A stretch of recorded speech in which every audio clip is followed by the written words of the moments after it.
Hola, hola, buenas tardes. Hola chicos, ¿qué tal? ¿Cómo están? ¿Sí se escuchan, no? Bien, chicos. A ver, voy a empezar a compartir el material, ¿ya?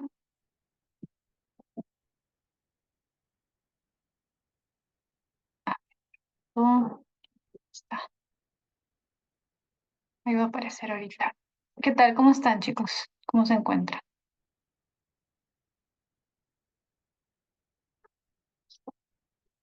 Ya.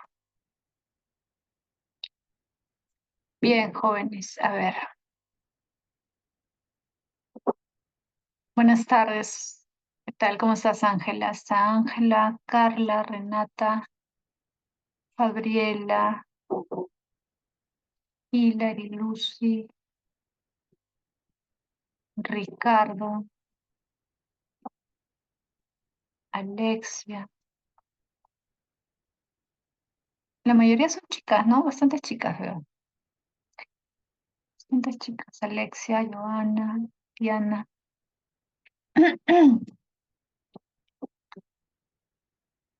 ¿Cómo están? Ricardo. Ricardo está acá solo, perdido entre todas las chicas.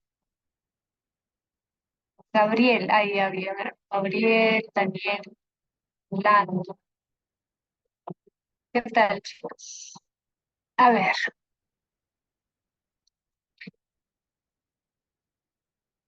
ya, ya estamos. Ya la mayoría ya entró. Entonces, a ver, hoy día, chicos, tenemos que ver el tema de filosofía contemporánea. Ya, la semana pasada vimos filosofía moderna, no sé si se acuerdan. Estuvimos hablando de básicamente de nociología, ¿no? Porque recuerda que en la época moderna sobre todo se desarrolla la nociología, se discute acerca del tema del conocimiento, ¿no? Vimos a Descartes, Locke, Hume y Kant. Y Hegel, ¿verdad? Con ustedes faltó ver un poco de Hegel, ¿no? Porque faltó tiempo, me acabo de acordar. Estábamos conversando acerca de Hegel, sí, ya, ajá.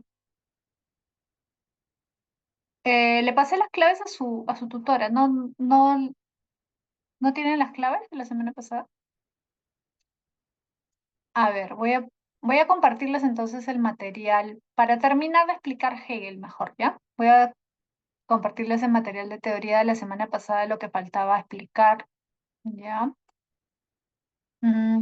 A ver, acá está. Ya, ahí está.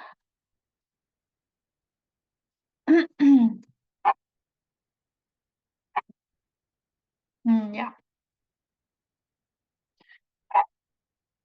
ya. Entonces vamos a hablar un poquito de Hegel, ¿ya? Hay un poquito por acá que hacemos. A ver, mira, Hegel es un filósofo que a veces ha venido en examen, pero generalmente viene en relación con otras cosas. O sea, no, es difícil que te venga algo bien, bien abstracto, porque la filosofía de Hegel tiende a ser un poco pesada, ¿no? Pero sí tiene influencia y es importante para entender otros filósofos como Marx, por ejemplo, que vamos a ver hoy día, ¿ya? Entonces, en general, ¿qué es lo que tienes que recordar de Hegel? A ver, primero que la filosofía de Hegel busca un conocimiento absoluto de la realidad. O sea, él no piensa en el conocimiento como conocimiento de partes, ¿no? O sea, por ejemplo, la ciencia estudia la realidad en partes, ¿no? O sea, cada ciencia tiene un objeto de estudio. En cambio, la intención de Hegel es alcanzar un conocimiento que sea absoluto y en ese sentido, para él, la única forma de alcanzar una comprensión total de la realidad es a través de la filosofía. Por eso él valora más la filosofía que las ciencias. Y por eso ahí te mencionan eso del idealismo absoluto, ¿no? Porque Hegel parte de una concepción idealista. Es idealista porque él considera que el punto de partida para la comprensión de la realidad es la idea, o sea, lo abstracto, no lo concreto, sino lo abstracto. O sea, lo opuesto de la ciencia, ¿no? La ciencia que estudia lo concreto, lo que se puede observar. ¿no? Por ejemplo, el positivismo, ¿no? Que ustedes deben conocer. El positivismo se caracteriza, ¿por qué? Porque valora el conocimiento científico. El conocimiento científico es un conocimiento verificable, conocimiento de hechos observables, hechos contrastables empíricamente. Hegel es lo opuesto, porque no busca un conocimiento concreto, real, empírico, sino al revés, un conocimiento racional, un conocimiento abstracto de la realidad. Y eso no lo da la ciencia, sino lo da la filosofía. Por eso es que él cree que a través de un sistema filosófico se puede alcanzar un conocimiento de la totalidad de la realidad. Ojo, cuando hablamos de la totalidad de la realidad no estamos hablando solo de lo empírico, sino de todo. Por ejemplo, la política, la religión, el arte, todo. ¿Ya? Ahora, precisamente su idealismo, o sea, el hecho de que parte de lo abstracto, es lo que le va a criticar Marx, que vamos a ver más adelante. Marx es materialista y como materialista considera que todo lo que existe es simplemente una derivación, por decirlo así, de la materia. Es decir, el punto de partida de análisis debe ser la materia, no la idea, como dice Hegel, ¿no?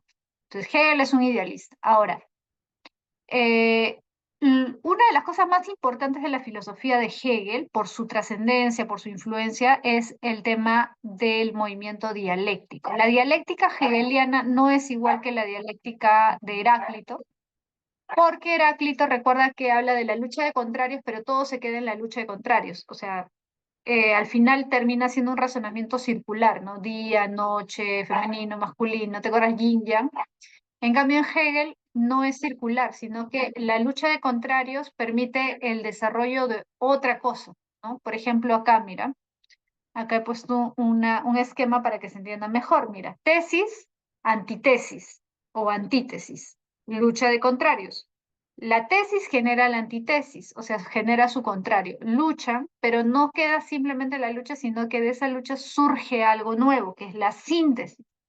¿Qué es la síntesis? La negación de la negación.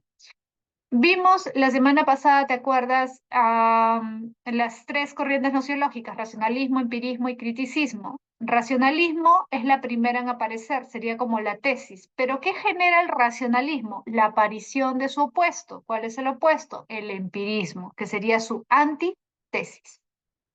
Pero de esa lucha de los dos surge algo distinto. O sea, no se queda solamente en la lucha, en la oposición, sino que esa lucha va a generar algo nuevo, dice Hegel. En este caso, en el caso de la nociología, surge una nueva filosofía, la filosofía kantiana, el criticismo. El criticismo sería la síntesis. ¿Y por qué es la síntesis? Porque no es simplemente la suma de racionalismo más empirismo, no es tan fácil.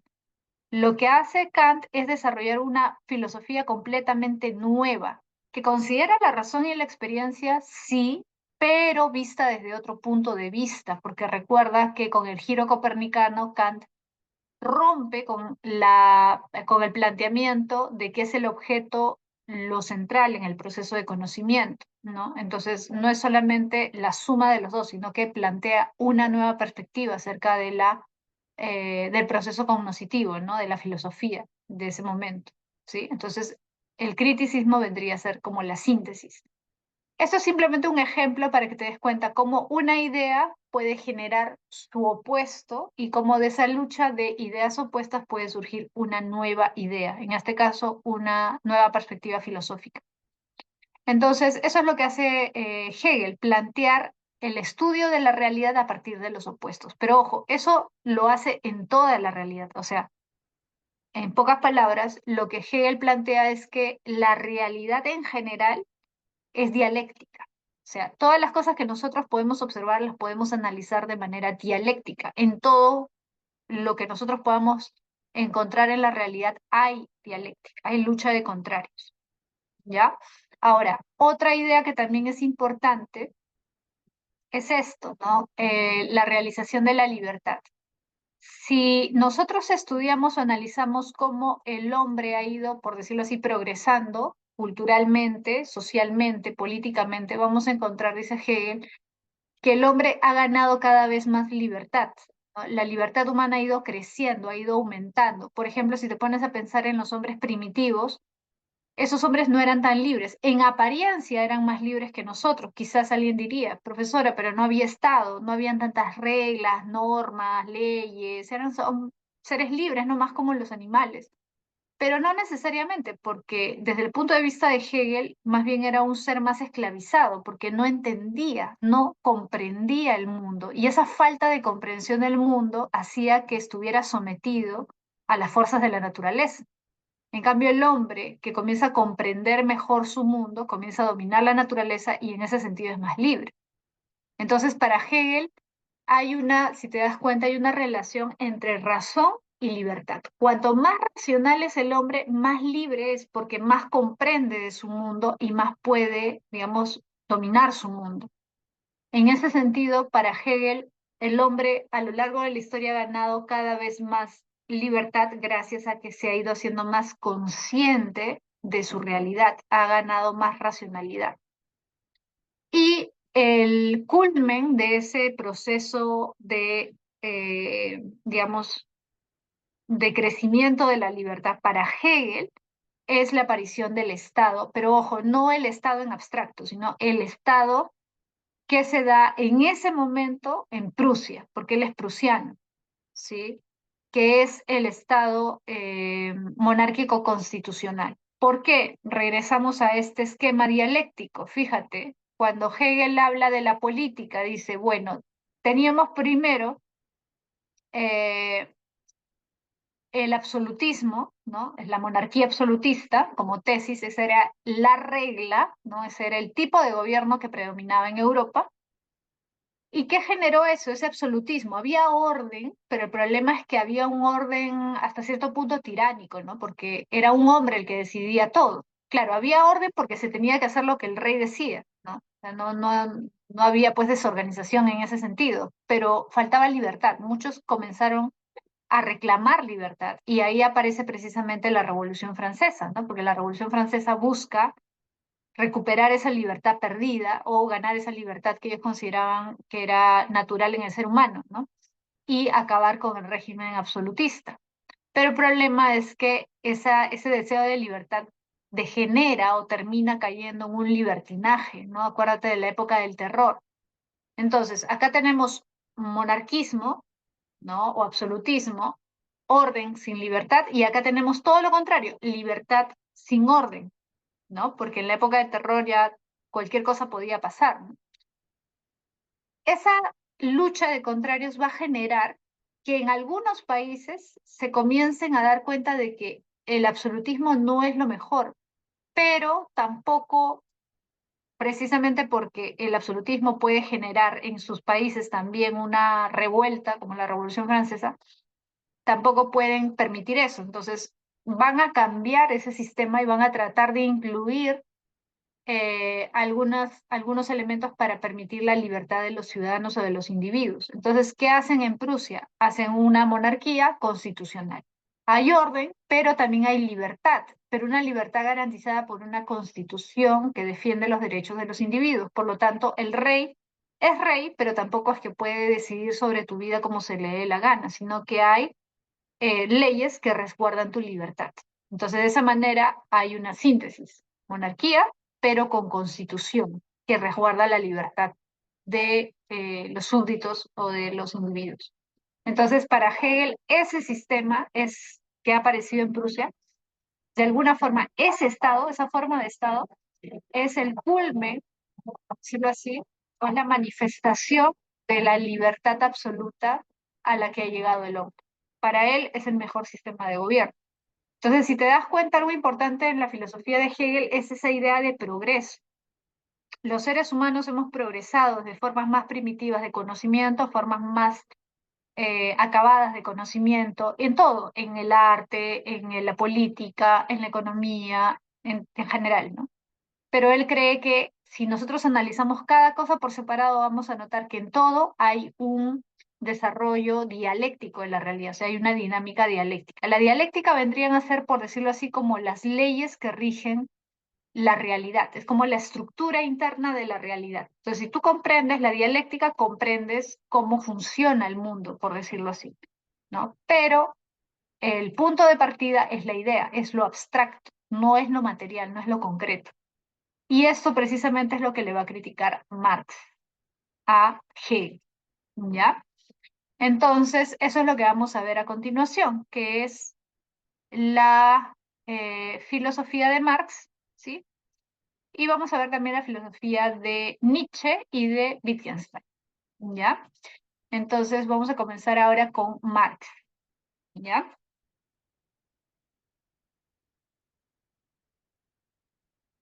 A ver, entonces, te decía, Hegel es idealista, Marx es materialista, porque para él el punto de partida de cualquier tipo de análisis de la realidad tiene que ser la materia. El punto de partida es la materia, no la idea. Lo primero es lo material, no lo abstracto. Es decir, lo que nosotros podemos observar, las relaciones materiales, es lo primero, es el punto de partida. Y cuando habla de materia y la realidad material se refiere básicamente a las relaciones productivas, es decir, la economía.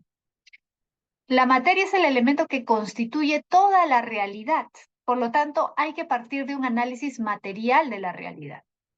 Ahora, va a haber dos tipos de análisis. El análisis que hace Engels, ¿sí? El análisis que hace Engels y el análisis que hace Marx, que son diferentes.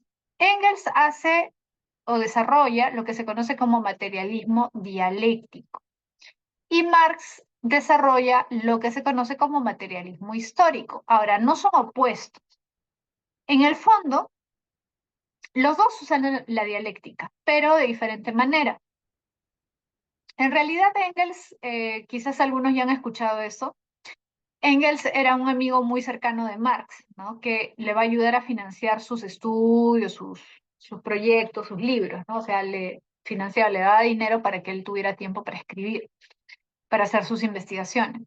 Ahora, Engels y Marx, los dos son materialistas, pero también ambos son dialécticos, porque ambos usan la dialéctica hegeliana. Pero ¿cuál es la diferencia? Que Hegel parte de lo abstracto, Marx y Engels parten de lo concreto, de la realidad material. Ahora, Engels, fíjate, aplica la dialéctica para el estudio de la naturaleza, para explicar cómo ha ido transformándose la naturaleza a lo largo del tiempo. En el fondo, lo que hace Engels es básicamente una interpretación filosófica de lo que hizo Darwin, porque hay que recordar que Engels, Marx y Darwin viven en la misma época, ¿sí? Viven entre mediados y fines del siglo XIX. Y en esa época, cuando Darwin publica su obra más famosa, El origen de las especies, va a tener una gran resonancia en los círculos académicos, ¿no? Intelectuales, y además para Marx y Engels va a ser importante la teoría de la evolución de Darwin porque eso le va a dar sustento científico a sus posturas. Ojo que Marx y Engels consideraban que su filosofía no era simplemente ideología, sino que era una interpretación real de la realidad, una interpretación científica de la realidad.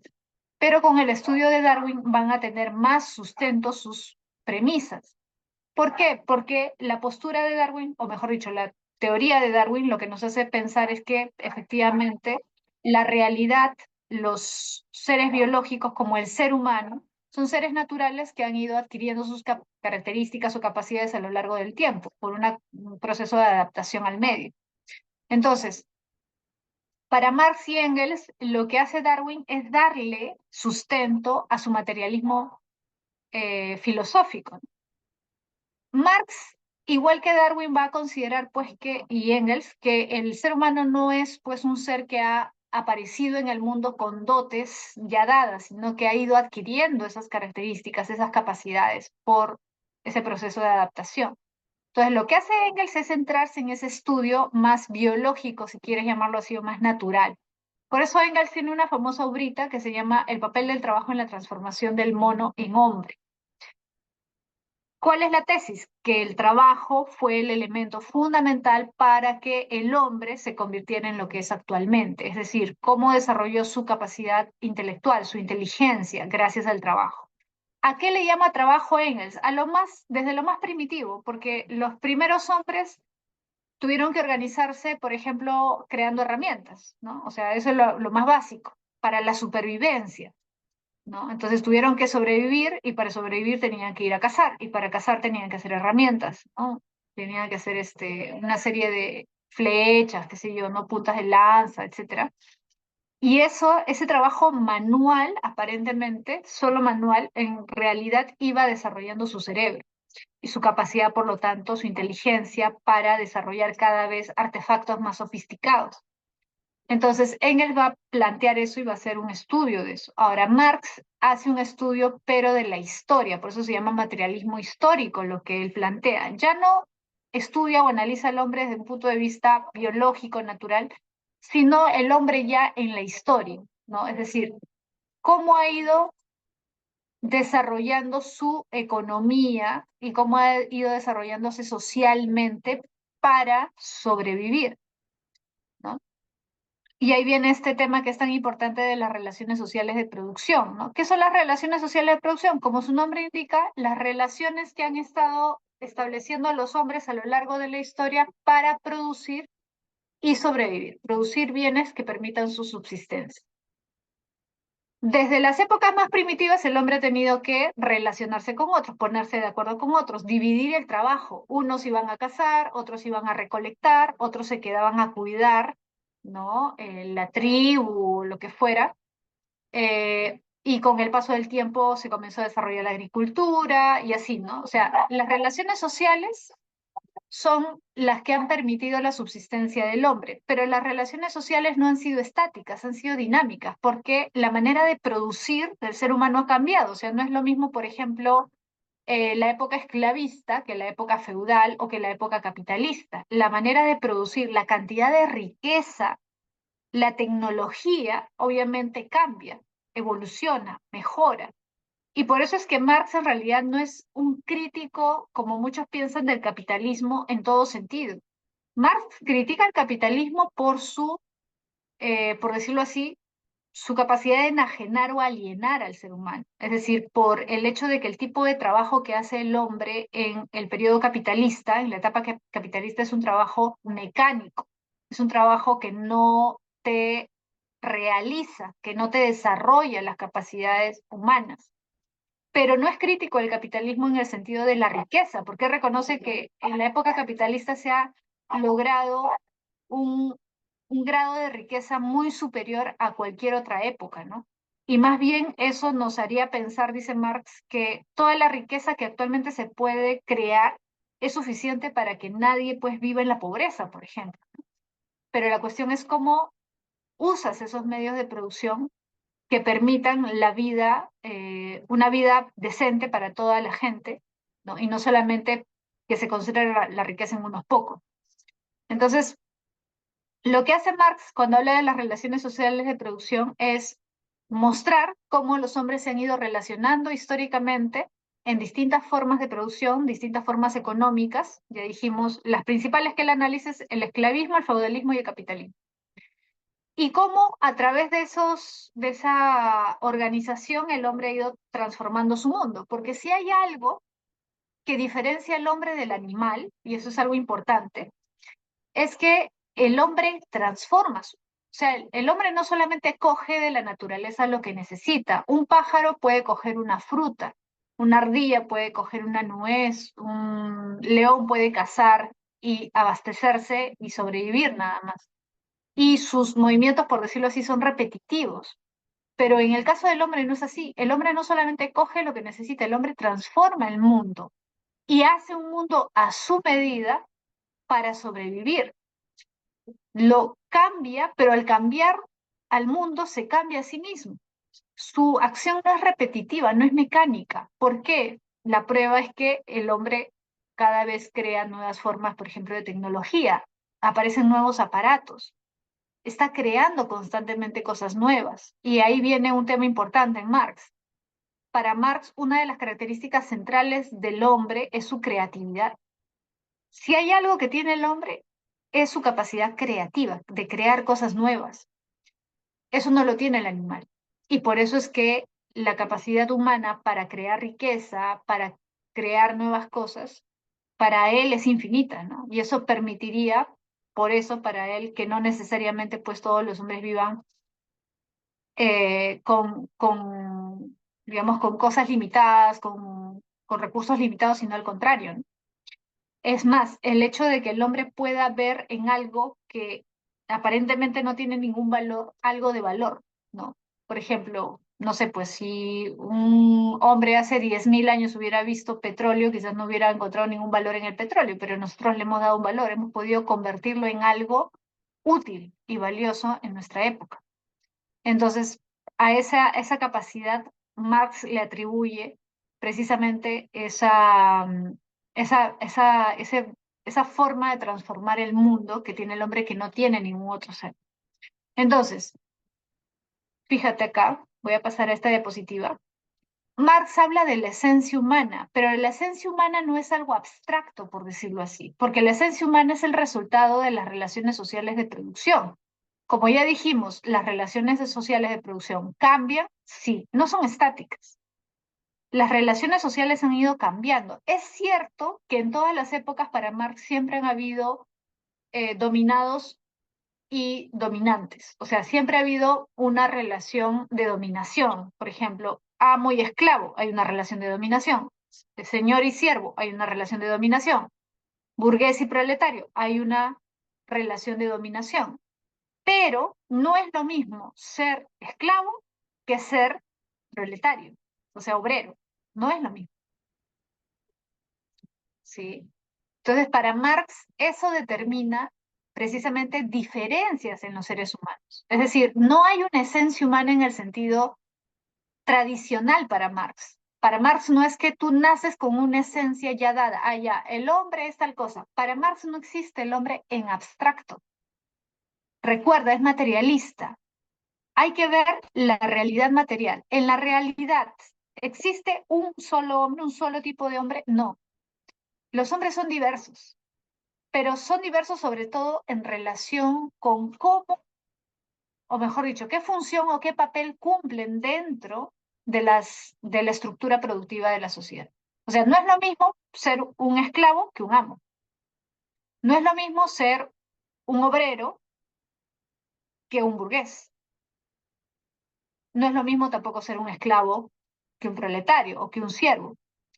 Son diferentes. O sea, lo que determina cómo eres, qué tipo de ser humano eres, son esas relaciones sociales productivas, ¿sí? Por eso la materia es la que determina, ¿no? El concepto, por decirlo así. No hay un concepto único. Por tanto, la estructura material o económica es la que determina la superestructura ideológica. Esto, fíjate, esto que está acá abajo, infraestructura, eso es estructura material. Acá lo voy a resaltar para que te des cuenta. Estructura material es esto que dice infraestructura. Y superestructura ideológica vendría a ser lo de arriba. ¿Sí? Voy a ponerlo con otro color. Lo de arriba, la superestructura. Entonces, ¿cuál es la base? No tienes segundo piso sin primer piso. Necesitas tu primer piso. Tu primer piso, tu base es la infraestructura. ¿Y qué es la infraestructura? Lo material. Las relaciones económicas, las relaciones sociales de producción. Esa es la base. Y a partir de esa realidad económica se crean ideas, lo que Marx llama ideologías. Por eso habla de estructura ideológica. Ojo, ideología para Marx es simplemente conjuntos de ideas. Ideología puede ser una religión, porque la religión es un conjunto de ideas acerca del mundo. Por ejemplo, que existe un ser supremo, que hay una vida después de la muerte. ¿Sí?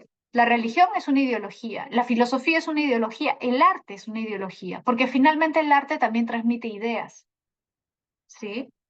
Es más, hasta la ciencia podríamos considerarla ideología. La cultura en general, todo lo que ha construido el ser humano, que transmite o que implica ideas, es ideología. Todas las ideas derivan de una realidad. O sea, las ideas no surgen porque sí, porque a alguien se le ocurrió de la nada. Las ideas responden a una necesidad económica. Por ejemplo, si tú piensas en tu clase de historia, ¿ya? Vamos a pensar en una cultura peruana, por ejemplo, la cultura chavín. La religión de los chavín, ¿tú crees que a la casta sacerdotal se le ocurrió hacer esa religión, esa idea de que los dioses tuvieran rasgos que, que infundieran miedo, temor, con, no sé, pues rostros de animales? ¿Fue porque sí, porque se les pasó por la cabeza y dijeron, ah, ya lo vamos a hacer así? No, pues. O sea, si hay una religión con esos rasgos es porque buscan un propósito. Y el propósito es lo económico. O sea, la estructura de poder, la estructura económica es la que determina qué ideas se van a implantar o qué ideas se van a desarrollar. Entonces, desde el punto de vista de Marx, recuerda que él es materialista, él no ve la religión, por ejemplo, desde un punto de vista romántico. Él ve la religión como simplemente un producto, un resultado de una realidad. Igual las leyes, por ejemplo, ¿no? Las leyes no es que hubo un inspirado, pues no alguien escuchó a Dios y hizo las leyes, no. O sea, hay un poder, hay un grupo de personas que tienen poder, que quieren mantener su cuota de poder, que quieren mantener su riqueza, sus beneficios, sus privilegios, y a partir de eso que ellos tienen, crean ciertas ideas, o en este caso leyes, que les favorezcan.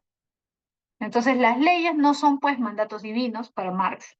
Las religiones no son pues ideas que se le ocurre a la gente de la nada o creencias que surgen de la nada, son consecuencia de una estructura económica ya dada. ¿Te das cuenta? Por eso él dice, el ser social determina la conciencia social. Es esto, lo concreto, lo que determina lo abstracto. El ser social, la realidad material, la realidad económica, la que determina la conciencia social, es decir, las ideas. Las ideas son un resultado de la realidad, no al revés. No es la realidad un resultado de las ideas. Recuerda a Hegel. Para Hegel primero son las ideas, luego es la realidad. Para Marx es al revés. Primero es la realidad y luego son las ideas. Por eso es que, por ejemplo, siempre les pongo este ejemplo, ¿no? Cuando su profesor o su profesora de literatura les habla acerca de, no sé, una corriente artística o literaria, muchas veces les tiene que explicar el contexto histórico. ¿Por qué? Porque una corriente literaria, una corriente artística no surge porque a alguien se le ocurrió de la nada, sino que surge de ciertas necesidades materiales, es decir, surge de un contexto. Es la realidad económica o política la que determina ciertas ideas que van surgiendo. A eso se refiere Marx, ¿no? Pero en este caso, lo material, la estructura, ¿sí? Es lo económico, básicamente. Y lo filosófico, lo religioso, lo artístico, lo cultural, todo eso son finalmente ideas, lo que él llama conciencia. Son ideas que se fabrican, si quieres llamarlo así, o surgen a partir de una necesidad material, ¿sí? Bien. Ahora, un tema que vamos a hablar cuando veamos la práctica, mejor vamos a ver eso, pero de todas maneras te voy adelantando que es importante también tener en cuenta en Marx, es el tema de la alienación. Justo la primera pregunta que vamos a revisar en material de práctica tiene que ver con ese tema, que es un tema bastante interesante, ¿no? Ahora, cuando escuches o estudies el tema de la alienación, tienes que tener presente que Marx está hablando y tienes que entenderlo en su contexto, ¿no? Está hablando del siglo XIX, en plena revolución industrial, donde la mayoría de la gente, la gran mayoría de la gente trabajaba en fábricas, trabajaba 14, 15, 16 horas diarias, ¿no? Era un trabajo enajenante, era un trabajo que no te realizaba como ser humano, sino al contrario, que te agotaba, que te apagaba las capacidades físicas e intelectuales, te mecanizaba. Entonces, eso también es importante tener en cuenta, porque su crítica al trabajo, ojo, dentro de las fábricas, un trabajo dentro de la estructura capitalista. ¿Por qué es crítico el capitalismo? No es crítico en todos los sentidos. Él valora el capitalismo, porque el capitalismo ha permitido, como él dice, un gran desarrollo de las fuerzas productivas, ha permitido un gran crecimiento de la riqueza. Nunca se había visto tanta riqueza como ahora, dice Marx. O sea, incluso una persona de pocos recursos en la actualidad, más aún si pensamos en nuestra época, nosotros, una persona de clase media baja, puede vivir mucho mejor de lo que vivía quizás un noble en la Edad Media, porque la cantidad de riqueza, de recursos, de tecnología que se ha desarrollado en los últimos 300 años más o menos, es infinitamente superior a lo que se podía prever en esa época. Entonces, la calidad de vida también ha aumentado muchísimo. Ahora, Marx se da cuenta de una paradoja, de una contradicción. Ha crecido muchísimo la riqueza, pero el problema es que la riqueza se concentra en pocos. Y los beneficios de esa riqueza, si bien han beneficiado a muchos, no han beneficiado a todos en la misma medida. Entonces, toda esa riqueza se podría aprovechar mejor desde su punto de vista, ¿no?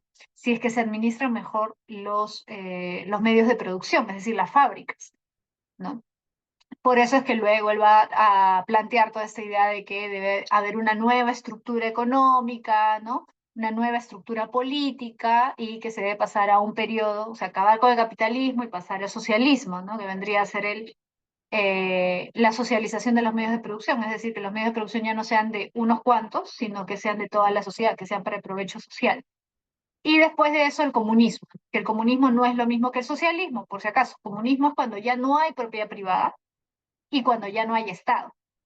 En el socialismo hay Estado, porque hay un grupo que gobierna, pero ese grupo ya no son los poderosos de siempre. En el socialismo, para Marx, el grupo gobernante va a ser pues el proletariado, por eso le llaman la dictadura del proletariado, ese es el periodo socialista.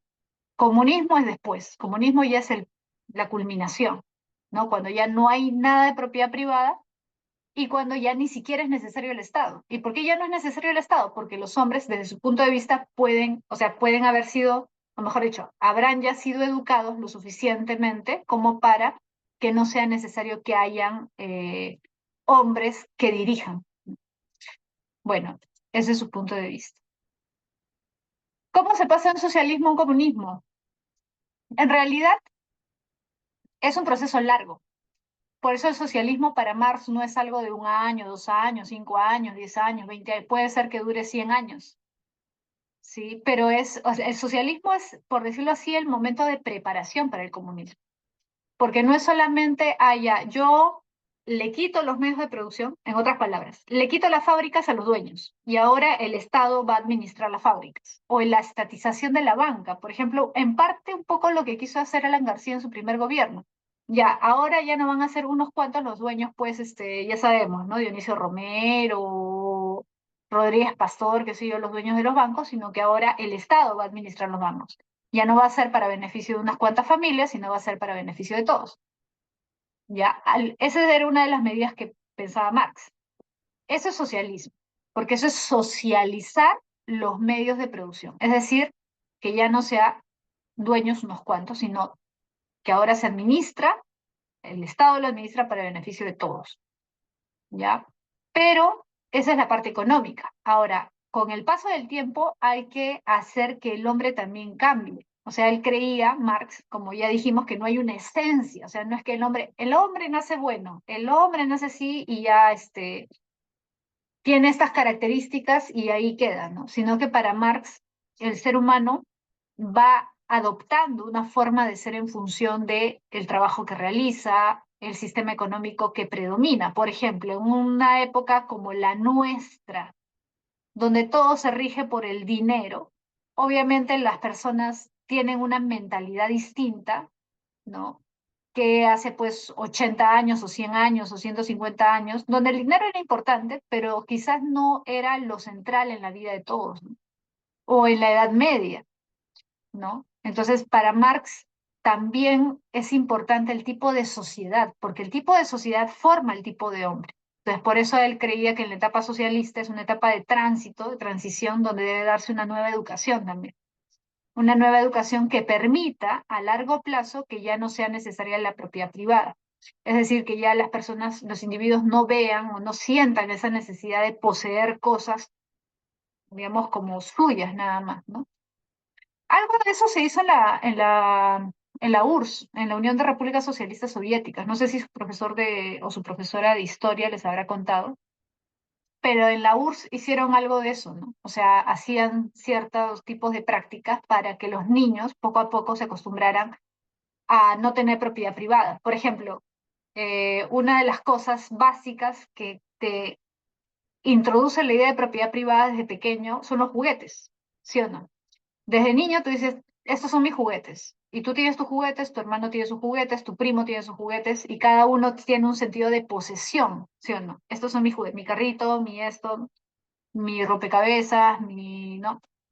Ya, eso lo trabajaron los soviéticos. Los soviéticos, ¿qué hacían? Los niños no tenían juguetes, o sea, suyos. Lo que tenían eran salones grandes, así como en los colegios, digamos, donde habían juguetes. Y los juguetes estaban ahí. Los niños iban ahí, jugaban, se iban a su casa y no se llevaban juguetes. En su casa no había juguetes. Entonces, ¿qué buscaban ellos con eso? Moldear, por decirlo así, a los niños, o sea, a los seres humanos desde pequeños, para que no internalizaran esa sensación, ese sentimiento de la propiedad privada. Esto es mío, este es mi muñeco, este es mi juguete, este es mi carrito, este es mi rompecabezas. No, ¿te das cuenta? Si tú no tienes juguetes en tu casa y te acostumbras a ir a un salón para jugar con todos y los juguetes son de todos, entonces va siendo cada vez más difícil que se desarrolle la idea de propiedad privada. ¿Les funcionó? Hasta cierto punto. Hasta cierto punto sí, podríamos decir que sí. Por eso es que en realidad cuando se han estudiado, por ejemplo, estos casos, o sea, de la URSS, o a veces se habla incluso de Corea del Norte, o de Cuba, de algunos lugares donde se ha querido implementar eso, hasta cierto punto sí, sí se da, o sea, sí funciona, porque tú te das cuenta que la mentalidad de la gente cambia. O sea, muchas veces pensamos que hay ciertas cosas que son naturales que no son naturales. Como Luis dice, la posesión no es algo natural que se da en el limbo. Claro, eso es algo también interesante. Algunos van a considerar que sí. Por ejemplo, esto que dice Luis, ¿quién pensaba que sí era algo natural? Locke. Por eso Locke es el padre del liberalismo político. Locke es el padre del liberalismo político. Para Locke hay tres derechos naturales: la vida, la libertad y la propiedad privada, la posesión. Para Locke, todos buscamos tener algo nuestro, pero sobre todo se refiere a un terreno, una propiedad, o sea, un territorio, una chacra, algo, ¿no? Para él sí es algo natural, pero no todos van a pensar que es algo natural. Por ejemplo, los soviéticos creían que no era algo natural, la propiedad, la posesión, ¿sí? Los anarquistas, no solamente los comunistas, ¿ah? Los anarquistas tampoco creen que la posesión o la propiedad privada sea algo natural. Entonces van a haber diferentes posturas, ¿sí? Pero la pregunta de Renata si le funcionó, sí, hasta cierto punto sí le funcionó, sí. Entonces, digo hasta cierto punto porque después, como ustedes saben, el régimen soviético fue degenerando, fue teniendo una serie de problemas. Bueno, a ver, vamos a continuar con Nietzsche, ¿ya? Ese tema de la alienación también vamos a verlo en preguntas.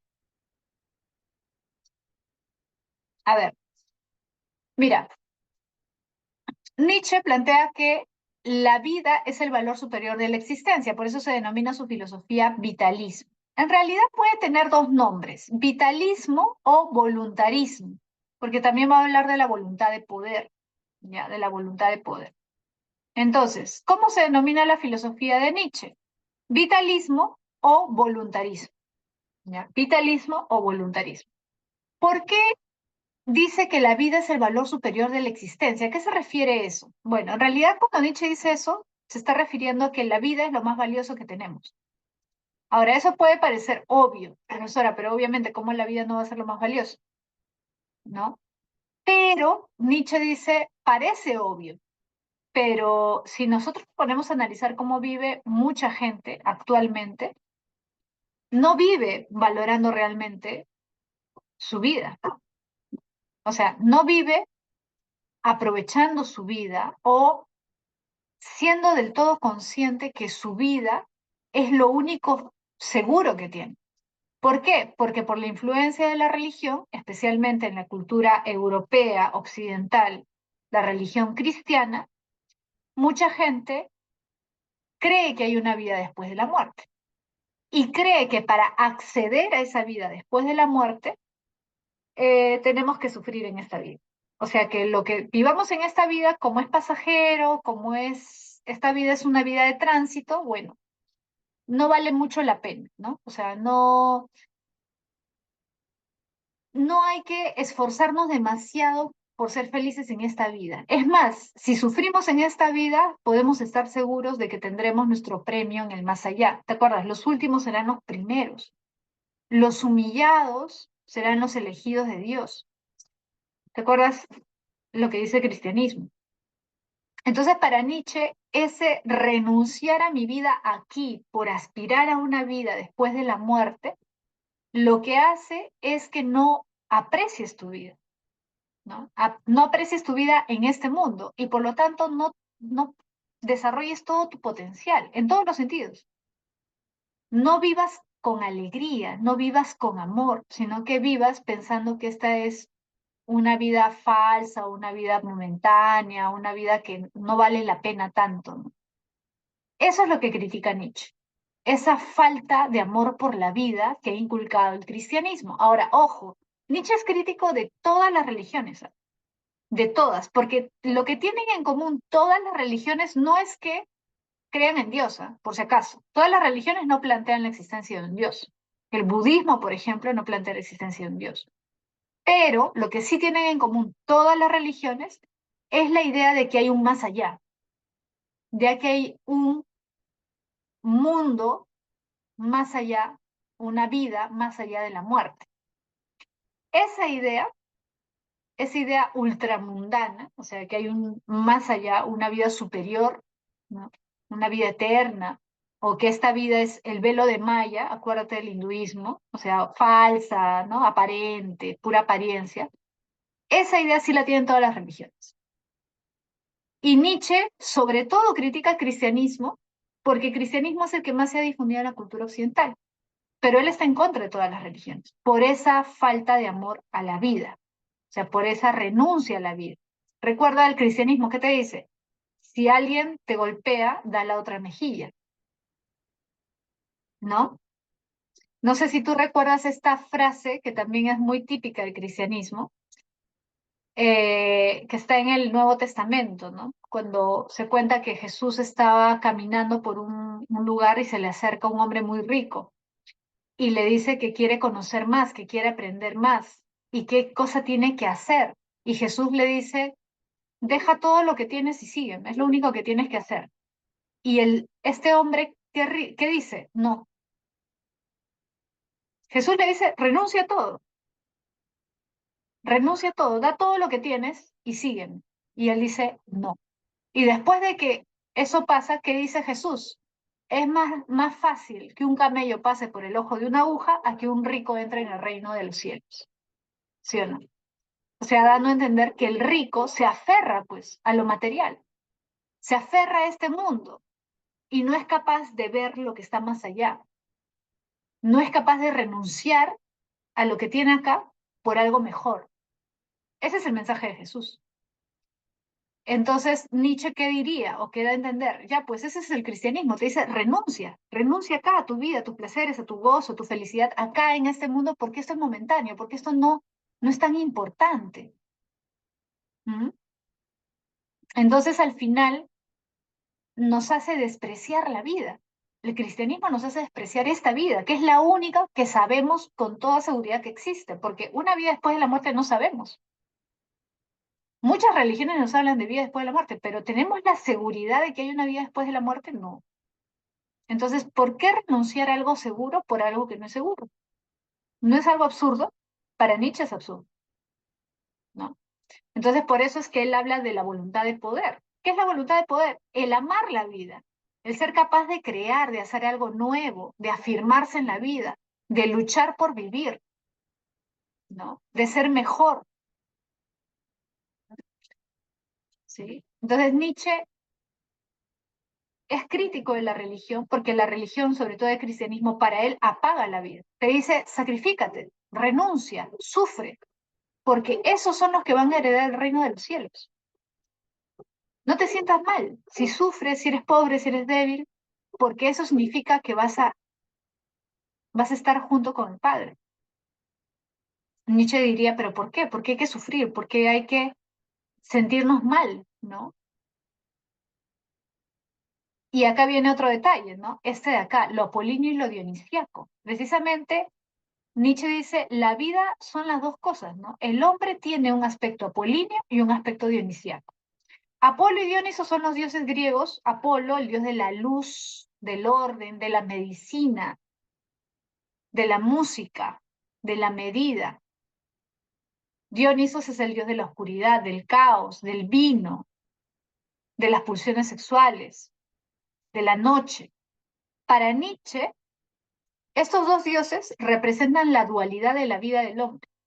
Los griegos le rendían culto a los dos, no a uno de ellos, a los dos. A los dos los valoraban igual. Y es más, a los dos los consideraban como interdependientes, o sea, era como una diada, o sea, era para ellos como dos caras de la misma moneda. La vida es eso, ¿no?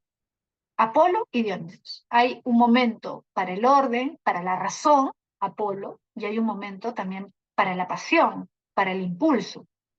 Por eso en las fiestas dionisíacas se bebía tanto vino, se daba rienda suelta a ese aspecto oscuro, ese aspecto pasional del hombre, pero eso no era visto como algo malo, era visto como parte de la vida, así como habían momentos en que se rendía culto a Apolo.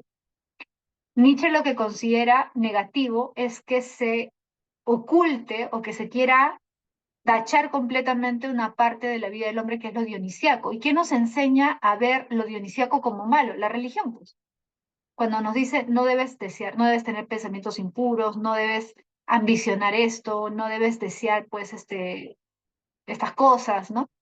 Lo que hacen es cortar una parte de la vida, que es una parte natural, porque finalmente, desde el punto de vista de Nietzsche, el hombre es un ser natural, es un animal con impulsos. Tiene razón, o sea, ojo, el hombre no es solamente animal, tiene racionalidad, pero eso no quita su animalidad, es decir, no quita su aspecto impulsivo, biológico, instintivo.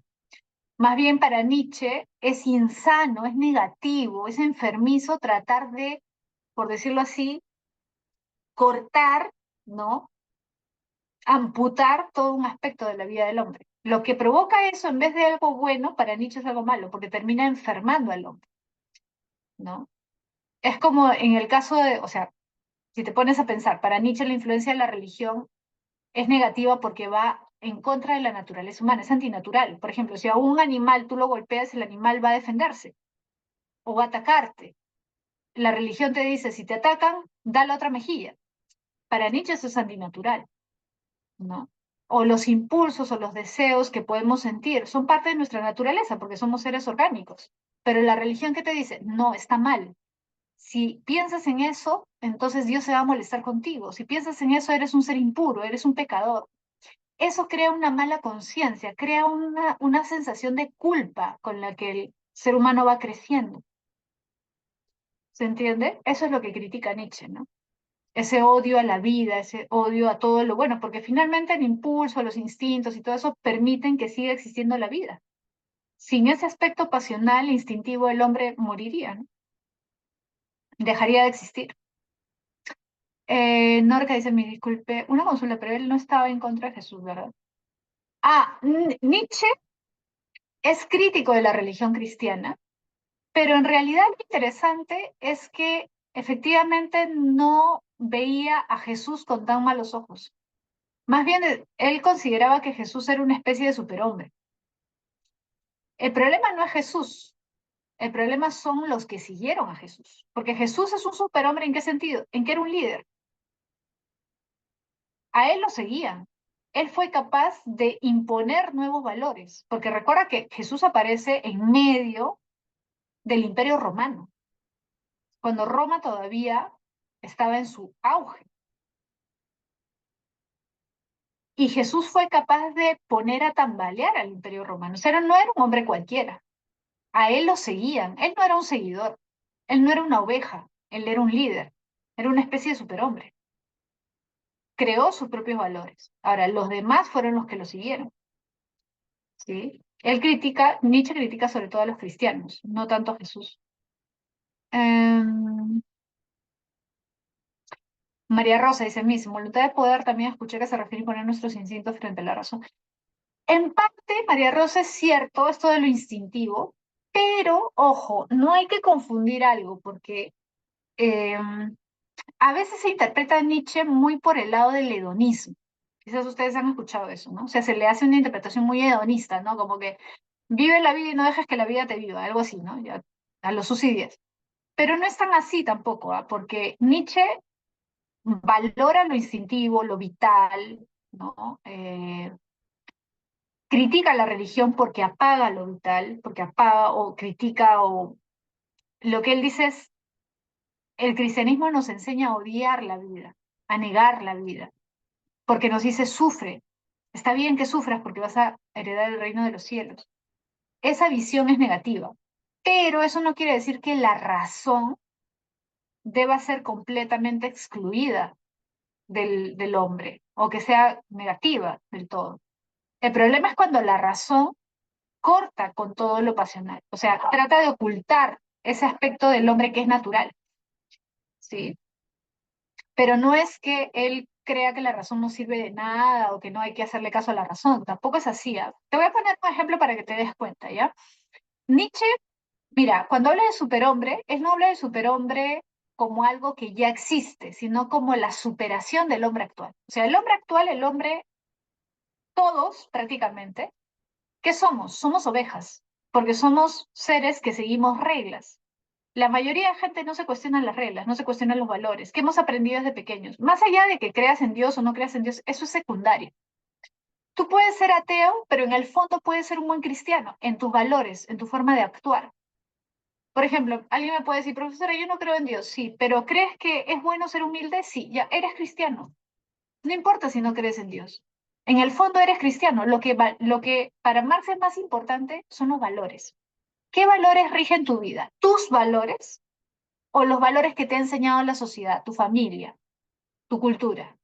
Ah, los valores que me han enseñado. Ah, ya, entonces eres un siervo, eres masa, eres oveja para Nietzsche, ¿sí? Porque no eres un ser capaz de ir en contra de esos valores, de darte cuenta de que esos valores no son tus valores.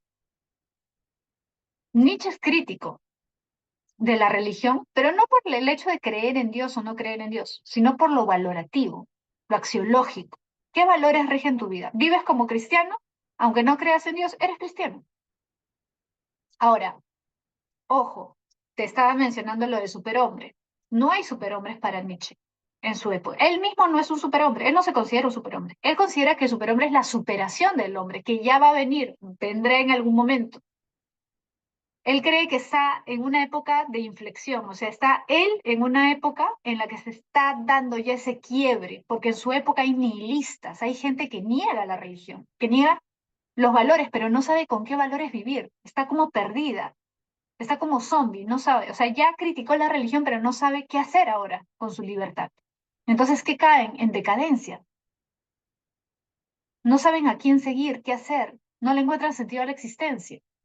Los nihilistas de la época de Nietzsche, en el siglo XIX, ya se hablaba de nihilismo, ¿no?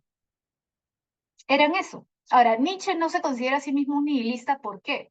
Porque él niega los valores del cristianismo, es cierto, pero eso no lo hace caer en un pesimismo. Y él es consciente de que es necesario superar ese nihilismo para llegar a una vida, digamos, plena. Pero él cree que en su época eso no se va a lograr.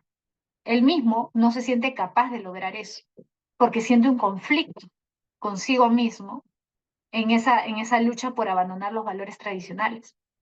Él es consciente, por decirlo así, racionalmente, pero de todas maneras todavía se siente algo atado a esa cultura cristiana. Recuerda que además que Nietzsche creció en una familia protestante. Su padre era un predicador protestante, ¿no? Su madre, su hermana eran súper religiosas, ¿no? Y él mismo era muy religioso de joven, ¿no? Entonces él es consciente de que el superhombre no existe. Ahora, ¿por qué te estaba mencionando esto? Para aclarar esto de los instintos, la razón. Porque a pesar de que no existe el superhombre como tal en su época, él cree, o sea, él se pone a reflexionar, ¿no? Sobre esto y dice, ¿a quiénes podríamos llamar superhombres? A ver, ¿qué ejemplos tenemos parecidos al superhombre? Ya te dije Jesús, porque él tuvo seguidores, fue un líder. Y él creó valores en su época. Los valores del cristianismo fueron sus valores. Pero también pone otro ejemplo que es bien interesante, en el Renacimiento, sobre todo Leonardo da Vinci. Leonardo da Vinci no era un hombre completamente dado a los placeres, tampoco era un asceta, era un hombre muy inteligente, pero era un hombre eh, creativo, era un genio. Era un hombre que no le ponía límites a su creatividad, no decía, uy, no, esto la iglesia lo prohíbe, uy, esto no puedo hacer. Por ejemplo, tú sabes que Leonardo era ingeniero, sabía de anatomía, era escritor, era pintor, era arquitecto. Da Vinci hizo todo lo que pudo hacer, no tenía límites, no le puso límites a su creatividad. Y por ejemplo, en el caso de la anatomía, él hizo grandes estudios y grandes avances en la anatomía en contra de una disposición de la iglesia, porque en esa época la iglesia tenía prohibido que tú pudieras estudiar cadáveres. Y se sabe que Da Vinci iba, cuando habían guerras o habían algunos conflictos o pasaba alguna cosa, iba a esos lugares y compraba cadáveres o se los llevaba para estudiar el cuerpo humano, en contra de una disposición de la iglesia. Entonces él no tuvo reparos morales, por decirlo así, en ese momento para estudiar, ¿no? Para conocer, por una cuestión de curiosidad. Nietzsche diría eso, pues, y por eso él lo considera un superhombre. Pero fíjate, él no era un hombre dado a los placeres, a los instintos, no, no es eso principalmente lo que te hace superhombre. Ah, ya voy a encontrar todas las reglas, me emborracho, no. Es imponer tu vida a cualquier otra valoración, pero en el sentido de crear, de hacer algo nuevo, de desarrollar todo tu potencial. En ese sentido, sobre todo. A ver, Norcaiza escuché que lo veía como un ejemplo a Jesús, porque sí cumplió lo que decía y sacrificó su... Claro, sí fue consecuente, Jesús sí fue consecuente. Lo que critica Nietzsche, sobre todo, son los cristianos, porque los cristianos a él sí los ve como borregos, como ovejas, como más, ¿no? Para Marx mismo. Para Marx, ¿qué sería Jesús? No sé si Marx escribe sobre Jesús, pero Marx en general está en contra de la religión, ¿no? Probablemente Marx valoraría a Jesús en sus inicios, o sea, lo que hizo Jesús, porque fue una forma de crítica a lo que pasaba en Roma, ¿no? Tuvo una función política, al fin y al cabo, Jesús, ¿no? Que fue cuestionar el Imperio Romano. Y a la larga propició rebeliones, ¿no?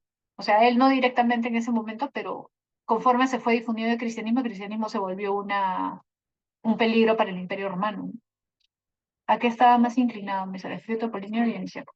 No, para Nietzsche, los dos habitan en el hombre. Los dos son las dos caras de la misma moneda. Los dos. El problema, dice él, es que se ha querido anular lo dionisíaco. Se ha querido tapar lo dionisíaco. Y tratar de tapar lo dionisíaco es peor, es peor. Enferma al hombre. Lo hace crecer y vivir con un sentido de culpa que le impide precisamente desarrollar sus capacidades, vivir con alegría, todo eso se mata por este sentimiento de culpa que nos inculcan con la idea de pecado, por ejemplo, ¿no? En cristianismo. Ujú.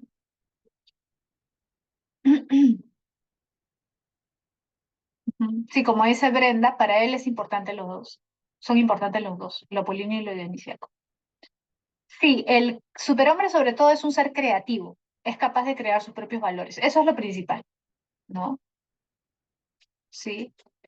Em, el superhombre, el problema que tiene es que lamentablemente no va a ser feliz en el sentido de que a veces nosotros nos imaginamos porque está rodeado de otros que no son superhombres. O sea, no es que va a llegar un momento en que todos vamos a ser superhombres, o de casi 100 años, no, el superhombre es algo rarísimo. O sea, es algo muy difícil de lograr. Y no es que tú desperté la conciencia de esto y ahora me vuelvo superhombre. No, no es algo que tú te vuelves. Naces con esa, digamos, capacidad o no naces con esa capacidad. Y no tiene que ver con si tienes dinero o no tienes dinero.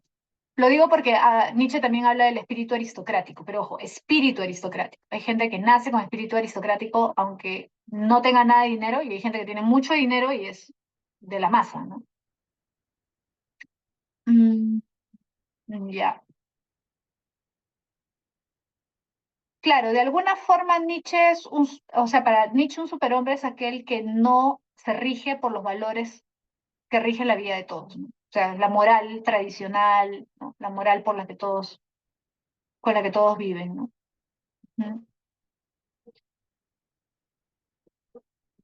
¿Cree que Nietzsche hubiera estado bastante a favor del vanguardismo en literatura? Probablemente, sí, probablemente por esta idea de no seguir con ciertas reglas, ¿no? Sí, probablemente. No te podría decir, estoy respondiendo a la pregunta de Norca sobre el vanguardismo, ¿no? No te podría decir 100%, pero sí, probablemente sí. ¿Qué quiere decir que Nietzsche anuncia la muerte de Dios? Ah, ya, eso está en el Así habló Zaratustra. Él se considera el profeta del superhombre. La muerte de Dios, la muerte de Dios es, ojo, no es la idea de que haya Dios ha muerto porque Dios no existe y nadie debe creer en Dios porque es absurdo. No, la muerte de Dios es una metáfora para hablar acerca de la muerte de la verdad. La verdad no existe. La idea de que la verdad no existe en ningún ámbito. O sea, si tú no crees en la verdad, no crees en que hay algo bueno o hay algo malo. ¿Mm? Por ejemplo, a ver, vamos a comenzar con Dios. Si tú no crees en Dios, en teoría no deberías tener ningún valor. ¿Por qué? ¿A qué me refiero? Probablemente algunos de ustedes no crean en Dios, probablemente, ¿no? O tengan sus dudas. Ya, pero ¿vives como cristiano o cristiana o no? O sea, ¿cómo te han educado desde pequeño? ¿Qué te han dicho? No debes mentir, no debes robar, no debes ser egoísta, ¿sí o no? A todos nos han enseñado así. No debes ser avaricioso, debes ser humilde. La humildad, ¿quién te enseña a ser humilde?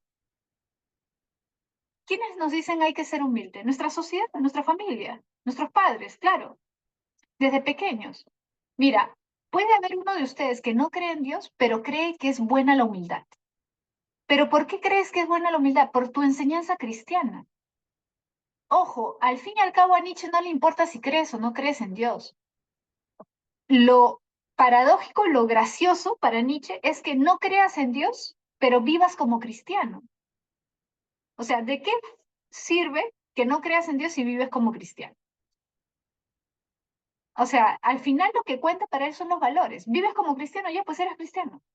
O sea, sí crees al fin y al cabo en una especie de Dios. Quizás no en el Dios, ¿no? Pero crees que hay algo bueno y hay algo malo. Hay una regla, hay reglas que seguir. Pero yo te preguntaría, ¿y de dónde salieron esas reglas? ¿De dónde salieron? Ya, si no hay Dios, ¿hay reglas? Imagínate que no hay nada, nada. Estamos en el mundo y es pura materia. Ya, imaginemos eso, ¿ya? El mundo es pura materia.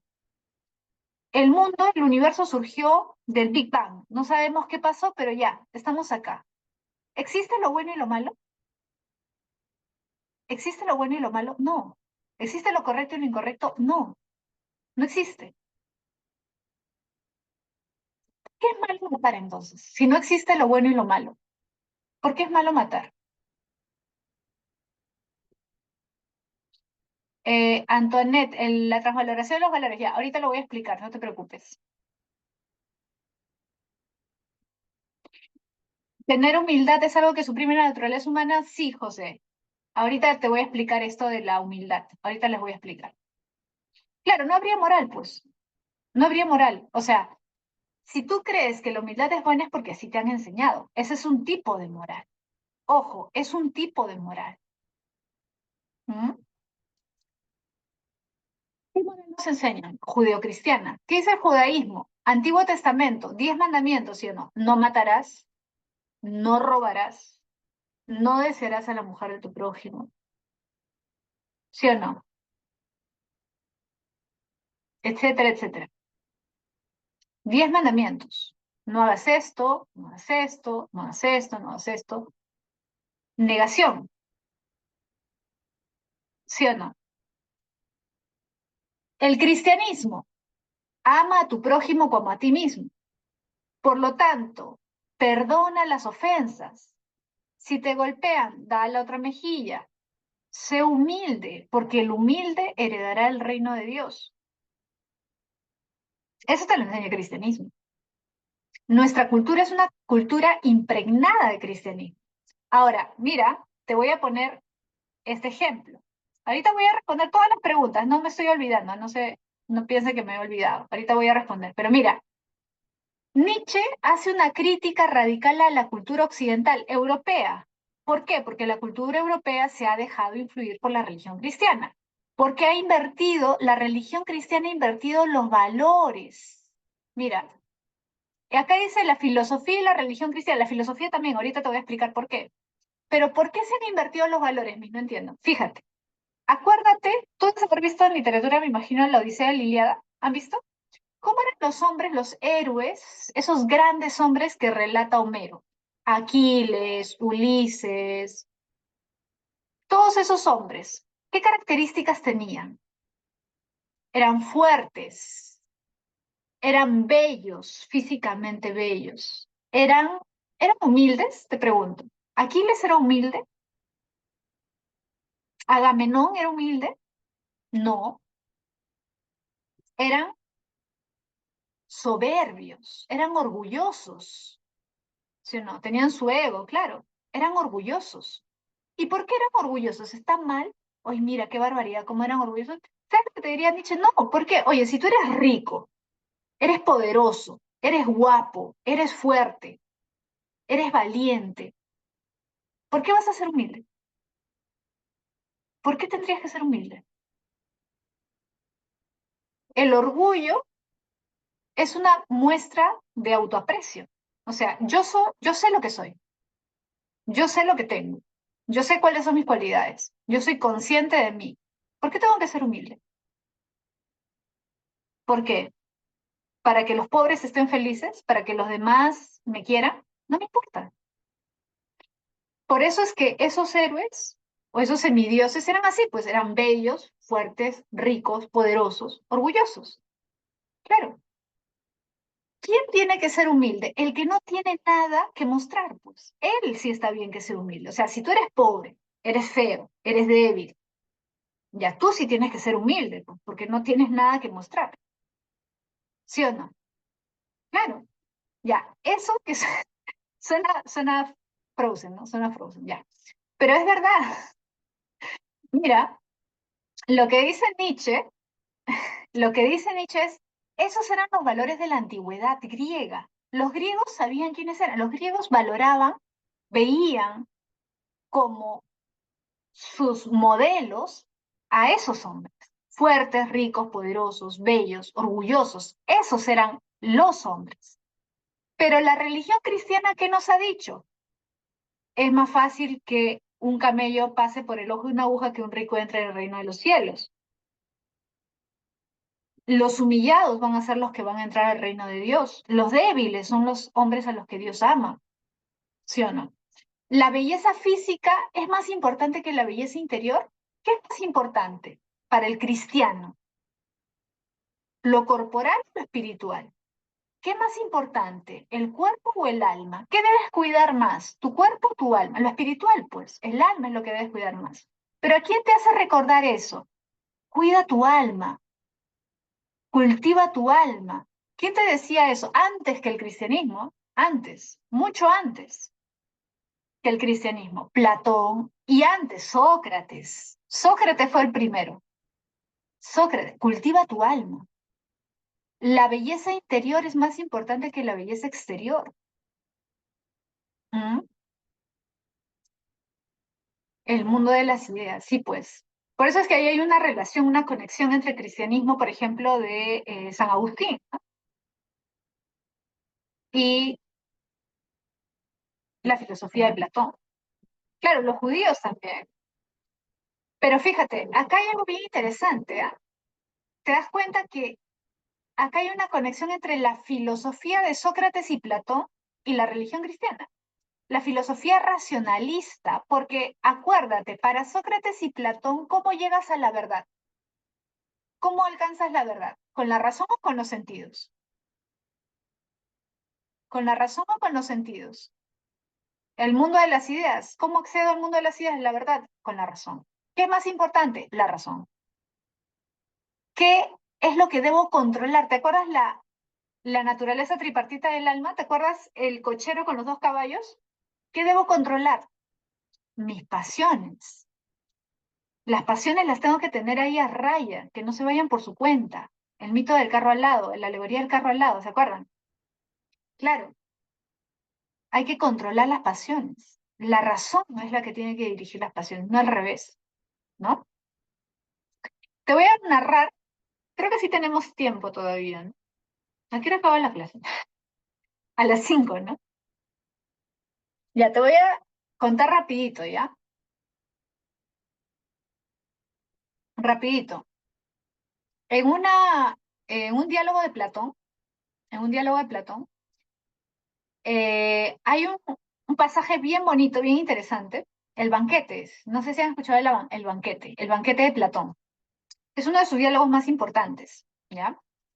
Si por ahí lo puedes conseguir algún día, te lo recomiendo para que lo leas. Hay una parte del banquete que es bien interesante, porque en el banquete, ¿sabes de qué habla Platón? ¿De qué trata? Del amor. El amor. Ese es el tema. Y habla Platón de todos los tipos de amor que existen. El amor, por ejemplo, de un padre a un hijo. ¿Por qué queremos tener descendencia? Quizás para perpetuarnos, ¿no? Para ser inmortales, una forma de inmortalidad. Y así. Pero mira, en el banquete, el personaje, como sabes, casi siempre es Sócrates. Y aparece un personaje que no sé si tú has escuchado, que es Alcibíades. Alcibíades, ya te lo voy a dejar escrito. Si quieres luego, investiga, lo puedes googlear, en Wikipedia aparece Alcibíades, que fue un personaje bien importante en la época de Platón, ¿no? De esa época, porque Alcibíades termina traicionando a Atenas, se pasa al lado espartano, ¿te acuerdas? En la guerra. Y esa es una de las razones por las cuales lo acusan a Sócrates por pervertir o por corromper a la juventud, porque Alcibíades era un discípulo, entre comillas, de Sócrates, era alguien que siempre estaba buscando a Sócrates. Sócrates no lo consideraba su discípulo, porque Alcibíades lo seguía, pero es que Alcibíades estaba enamorado de Sócrates. Era un joven. Tú debes quizás haber escuchado esta relación que a veces habían entre hombres mayores y menores. Alcibíades estaba enamorado de él, pero Sócrates no le hacía caso, porque Sócrates consideraba que la relación, digamos, carnal entre hombres, ¿no? Entre un hombre mayor, no era correcta.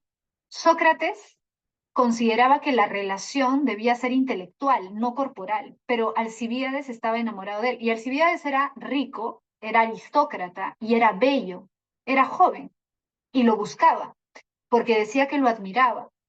Y es bien interesante porque en una parte de este diálogo, Sócrates comenta que Alcibíades, bueno, en realidad llega Alcibíades borracho al banquete, porque están teniendo un banquete, por eso se llama así, una comida, llega borracho Alcibíades. Y Alcibíades le comienza a reclamar y le dice, Sócrates, ¿por qué no me amas? ¿Por qué no me quieres? ¿Acaso soy poco para ti? Si yo te deseo, ¿por qué no quieres estar conmigo? Y Sócrates le dice lo siguiente, ¿ah? Y es más, el mismo Alcibíades cuenta que un día habían terminado de comer todo, y Sócrates se echa a dormir y Alcibíades se acuesta a su lado.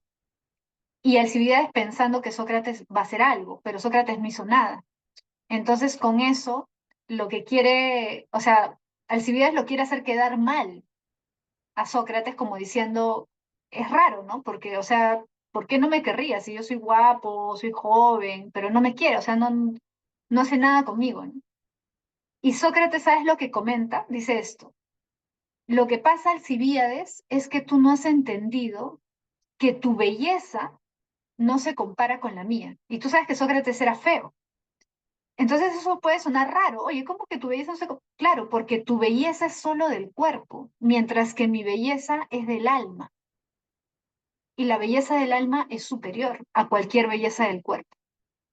Eso le dice Sócrates al Alcibíades. Entonces, ¿qué es lo que te quiere mostrar Platón ahí? Esto que estamos hablando, lo que te dice Cristianismo, la belleza espiritual, la belleza del alma es superior a la belleza del cuerpo. Y cuando Nietzsche lee eso, porque Nietzsche leyó a Platón, y ojo, para los que les encanta Nietzsche, pero no leen a Platón, si tú quieres entender a Nietzsche, tienes que leer a Platón. ¿Cómo vas a leer a Nietzsche sin leer a Platón? Eso es un absurdo, porque la filosofía de Nietzsche en buena cuenta se basa en Platón. Entonces, Nietzsche cuando lee eso dice, ¿qué? O sea, me está diciendo que la belleza del alma es superior a la belleza del cuerpo. Eso es ir en contra de los valores de los griegos antiguos, ¿te das cuenta? Agamenón, Aquiles. O sea, Sócrates y Platón fueron en contra de sus valores griegos, de sus valores tradicionales. ¿Te das cuenta? El cristianismo y la filosofía racionalista de Sócrates y Platón han invertido los valores originales de la cultura griega, de los griegos antiguos. Entonces, ¿qué propone Nietzsche? Revertir esos valores de nuevo, es decir, volver a esos valores de la antigüedad, pero de la antigüedad, o sea, de Homero. ¿Te das cuenta? A eso se refiere la transvaloración de los valores, que por ahí me preguntaron. No recuerdo quién me preguntó, no sé si María. Por ahí alguien me había preguntado lo de la transvaloración de los valores. ¿Mm? Gracias, Norca. Norca dice, gracias, Miss. Sí. Entonces, Nietzsche criticaba a Platón y a Sócrates, pero sobre todo a Sócrates, porque lo considera el origen del mal, por decirlo de alguna forma. A Sócrates, sobre todo. Y además Platón era un aristócrata. Sócrates era una persona de origen humilde. Platón era un aristócrata. Más bien, pues, Nietzsche ve a Sócrates como el que corrompe a Platón, porque lo hace cambiar pues su visión aristocrática del mundo. Bueno, la cuestión acá, fíjate, es que para Nietzsche hay que regresar a esos valores. Ahora, no es que hay que regresar a, ya mira, les voy a convencer a ustedes para que dejen de lado estos valores. No, o sea, él no tiene un propósito político ni social. Nietzsche, o sea, al final, el que se da cuenta de eso es el superhombre. O sea, todos no van a dejar los valores cristianos, eso es imposible. ¿Por qué? Porque la mayoría de gente es masa. Por eso dice, mira, distingue dos tipos de hombre. Para Nietzsche hay dos tipos de hombre. El 99.9999% de la población, siervos, masa. Y uno, dos o tres personas por ahí serán señores, pues, superhombres. No. Para él el superhombre, como te dije, es el que no se rige por los valores tradicionales. Y por eso mismo no encaja en la sociedad, porque la sociedad está hecha para la masa. ¿Se entiende? Entonces, en ese sentido, el superhombre se sentiría de alguna forma como aislado de la sociedad. No encaja socialmente. No se siente a gusto entre la gente. Porque la sociedad, la gente finalmente es como una trituradora, ¿no? Te envuelve, te obliga a ser como ellos, ¿no? Entonces, el superhombre se caracteriza ¿por qué? Por ser creativo. El superhombre es capaz de crear sus propios valores, no necesita que otros le digan cómo vivir. Él sabe cómo vivir. Él es capaz de crear sus propios valores, pero no es fácil eso. Por eso es un superhombre. Es un hombre superior. A eso se refiere, es un hombre superior. Es como un niño. ¿Por qué el niño? Porque el niño, ponte a pensar, el niño es un ser creativo. El niño disfruta, ¿sí o no? El niño es alegre. El niño puede jugar lo mismo 5 horas y está feliz. Puede crear su propio juego. Puede jugar con una bolsa y es feliz. Un niño no es resentido, ¿o sí? Mira, este es un rasgo para Nietzsche del espíritu aristocrático. El aristócrata no se resiente, pero generalmente los hombres sí son resentidos, ¿o no? Sobre todo la gente mayor es resentida, pero los niños generalmente no se resienten. Por ejemplo, entre dos niños, yo me acuerdo cuando yo era niña, me peleaba con mi primo, me pegaba todo, y a los 30 minutos nos estábamos buscando de nuevo para jugar, ¿sí o no? En cambio, cuando eres adulto, ya que te miran mal o crees que te miran mal, uy, ya le pones la cruz, ya nunca más le hablas a esa persona. O escuchas que dijo algo, no, ya no, no me junto con él, no lo quiero ver, ¿sí o no? Cuando eres adulto, eres así, lo miro grueso, ¿sí o no? Pero cuando eres niño, no, el niño no es resentido, el adulto es resentido. El que tiene un espíritu aristocrático no es resentido, porque vive, porque ama la vida. El que es resentido es el cristiano. Para Nietzsche, el cristiano es resentido. ¿Y sabes por qué es resentido el cristiano? Porque en el fondo es hipócrita. Para Nietzsche, porque no es tan cierto esto de que, amo a mi prójimo, perdono a los que me ofenden, pero ¿realmente los amo? ¿Realmente los quiero?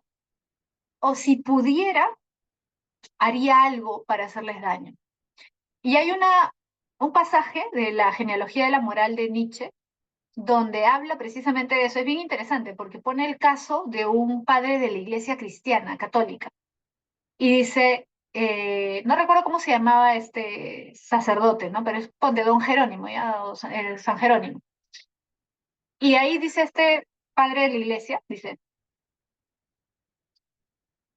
¿cuánto, con cuánto gozo veremos quemarse por toda la eternidad a esos hombres orgullosos, a esos hombres poderosos, esos reyes, esos ricos que durante todo este tiempo se han burlado de nosotros, que nos han humillado, etcétera?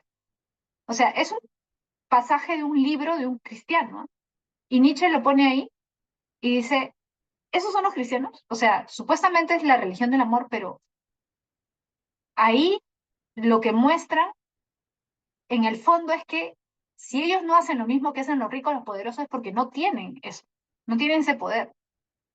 Pero ahí dice que van a disfrutar de ver quemarse por toda la eternidad a esos hombres.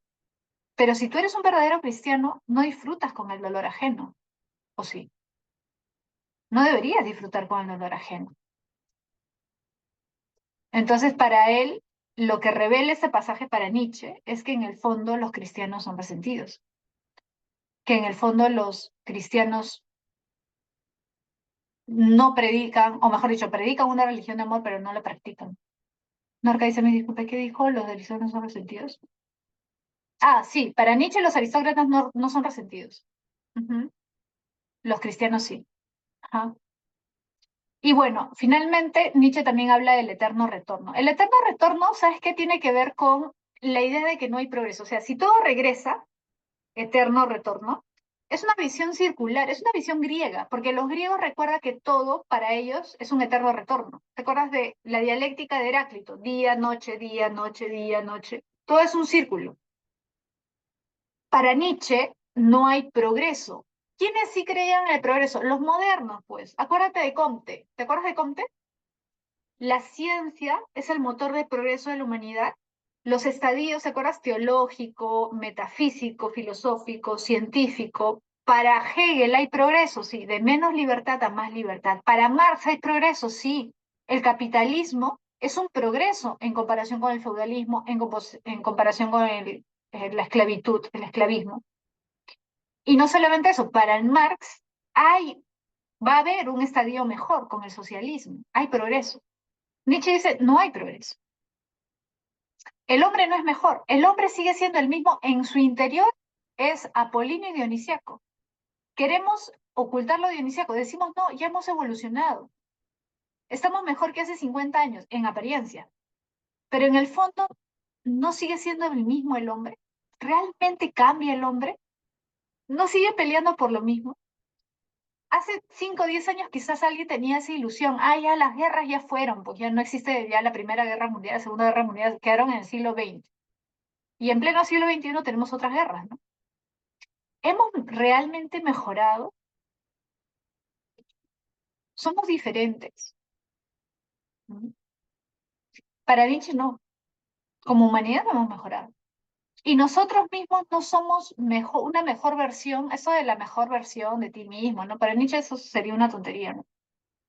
En el fondo todos seguimos siendo lo mismo. O sea, podemos desarrollarnos, sí, podemos desarrollar nuestro potencial y todo lo que tú quieras, pero no es que en el fondo seas otra persona, no. Al final la vida es un eterno retorno para él, ¿no? O sea, vas a vivir lo mismo que estás viviendo, ahora lo vas a vivir. La cuestión es cómo lo vives. ¿Lo vives como si fuera la primera vez? ¿Lo disfrutas? ¿O vives por vivir? ¿No? A ver, es como una reencarnación. Entonces los aristócratas tendrían algo de superhombre. Los aristócratas antiguos, sí. Los aristócratas modernos, no. Porque los aristócratas modernos, muchos, han caído en el sinsentido, en el absurdo, en el pesimismo, ¿no? No sé si se acuerdan del spleen. En literatura imagino que les hablan del spleen, ¿no? un poco en eso, ¿no? En esa línea. Sí. Cuando Nietzsche habla de los aristócratas se refiere al espíritu aristocrático. O sea, tú no necesitas haber nacido en una familia aristocrática para tener espíritu aristocrático. Es una cuestión de tu forma de ser, por decirlo así. Mm, Se podría decir que con los valores ser creyentes hay orden. Claro, sí, sí, Samira. O sea, los valores le dan un orden a tu existencia. Sí es cierto. Ahora, el tema es que para Nietzsche los valores los impone una religión y tú no te das cuenta de eso, o sea, simplemente sigues, ¿no? Sigues lo que te dicen, ¿no? Lo que ya está establecido. El ser aristocrático vendría esto, a ser los señores, o sea, el hombre que no se deja imponer una moral, el hombre que es capaz de crear sus propios valores, que es capaz de dar sus propias reglas a su vida, digamos, ¿no? A eso se refiere. El que no sigue a la masa. Ujú. El que vive de acuerdo con la voluntad de poder, ¿no? El que no ve límites en sus acciones o que no se rige por la moral tradicional para hacer las cosas que desea hacer. Por ejemplo, Leonardo, ¿no? Que sería un superhombre. Ujú. Ya, ahora sí vamos a acabar con Wittgenstein, ¿ya? Mira, Wittgenstein pertenece a la filosofía analítica. La filosofía analítica es una corriente filosófica que surge a fines del siglo XIX, inicios del siglo XX, ¿ya? La filosofía analítica se llama así analítica porque se dedica al análisis. ¿Qué cosa analiza? Analiza el lenguaje, ¿ya? El lenguaje. Entonces, ¿qué propone la filosofía analítica? Que la filosofía se dedique a esclarecer los enunciados del lenguaje. Ahora, la filosofía normalmente hacía o hace eso, no. La filosofía normalmente, ¿qué hacía? Hablaba acerca de cuestiones como el alma, Dios, la virtud, la justicia, el bien, etcétera, ¿no? Es decir, acerca de cuestiones que para Wittgenstein y la filosofía analítica no tienen sentido. ¿Por qué? Porque todas estas cuestiones no se pueden verificar. O sea, tú puedes hablar de la justicia y del bien ya, pero ¿cómo verifico eso? No se puede. Si algo no se puede verificar, o sea, si algo no se puede contrastar, no puede ser ni verdadero ni falso. Te pongo un ejemplo. Si yo digo, mañana va a haber un eclipse, ¿eso se puede verificar? Sí. Si mañana no hay un eclipse, va a ser obvio para todos. ¿Se puede verificar o se puede falsar? Sí. Si yo te digo, Dios es todopoderoso, ¿se puede verificar? No. ¿Se puede falsar? No. ¿Tiene sentido hablar de eso? Para Wittgenstein no tiene sentido hablar de la justicia, del bien, de Dios, del alma, porque no se puede verificar. Por lo tanto, las cosas de las que habla la filosofía son sin sentidos. Ahora, ¿eso significa que la filosofía ya no va a servir de nada? No, la filosofía puede tener una función importante. ¿Cuál será su función? Esclarecer los enunciados del lenguaje. Esto es lo que puede hacer la filosofía para Wittgenstein, ¿ya? Para Wittgenstein, esto puede ser la filosofía. Es decir, puede ser como una especie de herramienta para ver cuándo estás usando correctamente los enunciados y cuándo no. ¿Qué enunciados? ¿De qué lenguaje? Sobre todo del lenguaje científico. La ciencia se dedica a describir el mundo. La filosofía puede ayudar en analizar el lenguaje para ver si se está usando adecuadamente el lenguaje o no. Ahora, el lenguaje, ¿qué es o qué hace? Hace una figura o una pintura de la realidad. Es decir, yo a través de mis palabras pinto la realidad. Por ejemplo, yo puedo decir, en mi mesa tengo una taza blanca. ¿Te puedes imaginar una mesa y encima una taza blanca? Sí, imaginar. ¿Por qué te lo estás imaginando? Porque yo a través de mis palabras, mi lenguaje, estoy graficando, estoy pintando un hecho. Si yo te digo, mi gato negro está durmiendo en el sofá plomo, ¿puedes imaginártelo? Sí. El lenguaje figura la realidad, pinta la realidad. A través del lenguaje pintamos la realidad. ¿Y por qué es posible pintar la realidad a través del lenguaje? Porque el lenguaje y la realidad tienen la misma estructura. Taza, palabra, taza, objeto. Mesa, palabra, mesa, objeto. Yo sé qué significa mesa, yo sé qué significa taza, yo sé qué significa blanco, yo sé qué significa azul, etcétera. Entonces, cada palabra tiene un significado que se remite a la realidad. Por lo tanto, lenguaje y realidad tienen la misma estructura, es decir, coinciden. ¿Se entiende? Por eso es posible que el lenguaje pinte la realidad. Eso es lo que propone Wittgenstein en su libro más famoso, el Tractatus Lógico-Filosófico, que está ahí la portada. ¿Ya? Entonces, una proposición o un enunciado es lo mismo, proposición o enunciado, me dice algo sobre la realidad. Por ejemplo, la taza está sobre la mesa, el gato duerme sobre el sillón, mañana habrá un eclipse. Mira, posible. O sea, no se está dando actualmente, pero es posible, sí. Profesora, no se dio. Ah, ya, entonces ese enunciado, esa proposición es falsa, pero sigue siendo una proposición porque me habla del mundo. Es decir, me habla acerca de algo que se puede confirmar o se puede falsar, ¿sí? ¿Qué quiere decir todo eso? Que hay un isomorfismo entre el lenguaje y el mundo. Iso, igual. Morfismo, forma. Tienen la misma forma, la misma estructura. ¿Sí? Por eso, para Wittgenstein, la función principal del lenguaje es descriptiva, describe la realidad. El lenguaje sirve para eso. Si tú lo usas para otra cosa, para hablar de tus sentimientos, tus deseos, eso ya, para Wittgenstein, es un sinsentido, porque no se puede afirmar ni negar, no se puede verificar ni se puede falsar. ¿Sí? Ahora, el segundo Wittgenstein, mira, la segunda etapa de Wittgenstein va a refutar esto que acabamos de decir, va a cambiar completamente su manera de pensar y va a proponer otra teoría sobre el lenguaje, va a plantear lo que se conoce como los juegos del lenguaje. ¿Y en los juegos del lenguaje qué dice? Bueno, en realidad su obra es Las investigaciones filosóficas. Ahí habla acerca de los juegos del lenguaje. Lo que pasa es que él, después de escribir el Tractatus, se va a enseñar a un colegio, siendo famoso, porque él se vuelve famoso con el Tractatus, pero se va a enseñar en un colegio a niños y se da cuenta que los niños juegan con el lenguaje. Es decir, el lenguaje no es fijo, no es estático, como él había dado a entender en su primera etapa. Claro, si tú dices que las palabras tienen un significado y ese significado hace referencia a ciertas cosas, es estático. Wittgenstein va a decir ahora, no, no es estático, el lenguaje es dinámico. ¿Por qué? Porque los seres humanos le estamos dando nuevos significados a las palabras. Claro, yo sé que esto significa taza, pero ¿podría yo crear un juego de lenguaje en mi casa y taza podría significar algo diferente? Yo puedo crear mi juego de lenguaje, ¿se entiende? Para entendernos entre nosotros nada más. Y quizás viene un extraño y no entiende lo que estamos hablando. ¿Te das cuenta? Entonces, ¿qué quiere decir eso? Que el lenguaje es dinámico, el lenguaje no es estático. El hombre juega con el lenguaje, le puede dar nuevos significados. Una palabra no necesariamente tiene un significado, puede tener dos, puede tener tres. Hay palabras polisémicas, pero no solamente eso, sino que las palabras incluso pueden adquirir nuevos significados dependiendo del contexto, de la situación. ¿Te das cuenta? ¿Por qué? Porque el lenguaje, al fin y al cabo, es una convención social, ¿sí? Entonces, las palabras no poseen un único significado, sino que el significado varía en función de las reglas que se establecen en un contexto. Por eso es que se habla de los juegos de lenguaje, porque todos los lenguajes tienen al menos una regla. Pueden tener dos, pueden tener tres, pueden tener cuatro, cinco, pero nosotros establecemos las reglas dentro de un juego de lenguaje, ¿sí?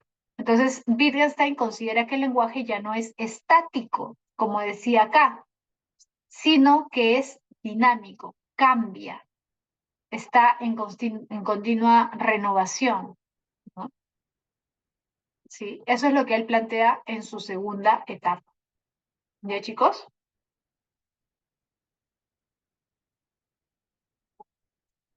Bien, ahora sí, para no pasarnos de la hora y poder avanzar un poquito de la práctica, vamos a la práctica, ¿ya? Vamos a la práctica, a ver. A ver, a ver, a ver. Ahí va a aparecer.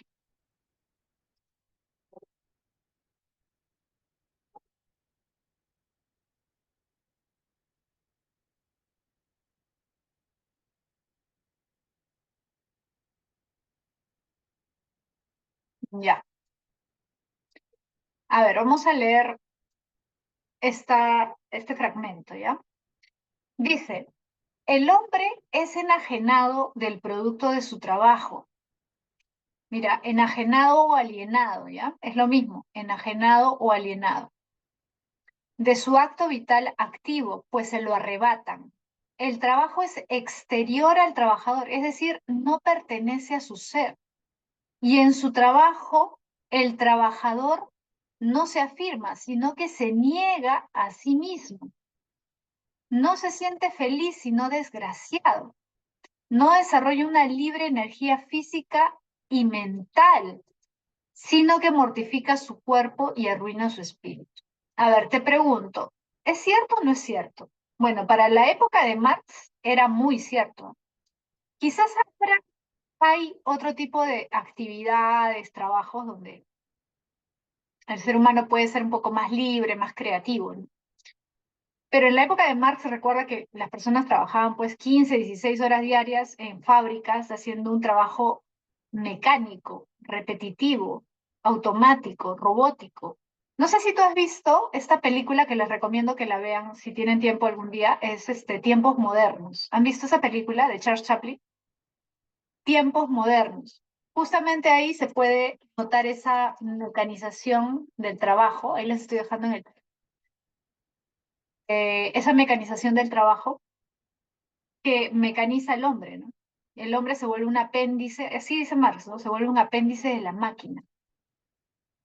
Mira, dice, no desarrolla una libre energía física y mental, sino que mortifica su cuerpo y arruina su espíritu. Por eso el trabajador solo se siente fuera del trabajo y en el trabajo fuera de sí mismo. Solo se siente él, acá debe decir. Si no me equivoco, dice él. Solo se siente él fuera del trabajo y en el trabajo fuera de sí mismo. Está en casa cuando no trabaja y cuando trabaja no está en casa. Su trabajo no es voluntario, sino trabajo forzado. ¿Por qué no es voluntario? Porque si pudiera decidir, no trabajaría. ¿O no? Si tú pudieras vivir sin trabajar, ¿igual trabajarías? En la mayoría de los casos no, porque el trabajo implica un esfuerzo, un desgaste. De alguna forma, aunque sea un trabajo intelectual, igual hay un desgaste, ¿sí? Está en casa cuando no trabaja, ya, acá. Por eso no es la satisfacción de una necesidad, sino solo un medio para satisfacerlas. Trabajamos porque necesitamos trabajar para vivir. Su carácter extraño se evidencia claramente en el hecho de que tan pronto como no existe una coacción física de otro tipo, el trabajo se evita como la peste. El trabajo externo, el trabajo en que el hombre se aliena, es un trabajo de autosacrificio, de ascetismo. Por fin, la exterioridad del trabajo respecto del trabajador se manifiesta en el hecho de que éste no se siente satisfecho, sino desdichado. No se desenvuelve, sino que se contrae. No se realiza, sino que se anula. En una palabra, que no vive cuando trabaja, sino que se desplaza al trabajo. La alienación del trabajo del hombre y el desfallecimiento, la mortificación de éste, la transformación del trabajo en un tormento, son expresiones idénticas. Ahí está. ¿Sí? A ver, vamos a ver las preguntas. Pregunta 1. Dice, la afirmación de que el trabajador se siente fuera de sí mismo. ¿Cuántas veces no has visto gente que está esperando el momento para irse o está trabajando, pero no desea estar ahí, ¿no? A ver, la afirmación de que el trabajador se siente fuera de sí mismo durante su jornada laboral significa que,